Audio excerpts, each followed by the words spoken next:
ฝ่ามือเว้ากันไว้แล้วเป็นยังบ่เจอคือกับฝ่ามือปีนไปปีนมาสัญญากันไว้ตกลงกันไว้แล้วเป็นยังบ่เจอเจ้าสร้างมาเว้าปีนคือฝ่ามืออ้ายยืนสะลือสิเป็นป่าอ้ายลังห้องให้เสียใจจนเว้าบ่ออกปานมวยแซมเพิ่นถึกนกเว้าบ่ออกข้าขอเจ้ารอเจ้ามาเฮ็ดใส่ปานว่าอ้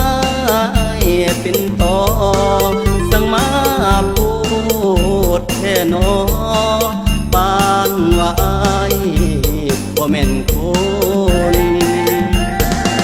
เว้าไปลูดแนวลิ้นบ่มีกระดูกย้อนความเว้าบ่ได้ซื้อบนใดมันคือเพิ่นกะว่าเจ้ามาตัวอ้ายหลอกให้อ้ายลงหาการด่าบ่นึกบ่ฝันเลยนะว่าเจ้าสิมาเปลี่ยนใจหลอกจนงมงายขอปั่นควายลงคอกเจ้าบอกฮักเป็นยังบ่บอกมาหลอกให้อายแล้วก็ไปมี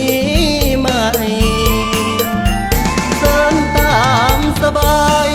อายบอกขวางทางน้องดอกสามไว้เห็นเขาดีกว่าอายก็ไปสิอวยพรใส่ให้โชคดีเด้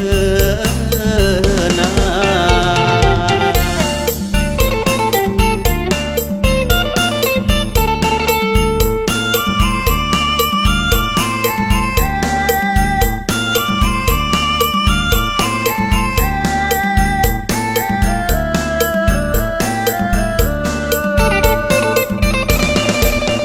ไป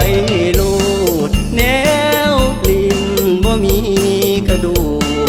ย้อนความเว้าบ่ได้ซื้อบนใดมันคือเพิ่นกะว่าเจ้ามาตัวอ้ายหลอกให้อ้ายลงหาการด่าบ่นึกบ่ฝันเลยนะว่าเจ้าสิมาเปลี่ยนใจหลอกจนงมงายขอปั่นควายลงคอกเจ้าบอกฮักเป็นยังบ่บอกมาหลอกให้อายแล้วก็ไปมีใหม่เดินตามสบายอายบอกขวางทางน้องดอกสามไว้เห็นเขาดีกว่าอายก็ไปสิอวยพรใส่ให้โช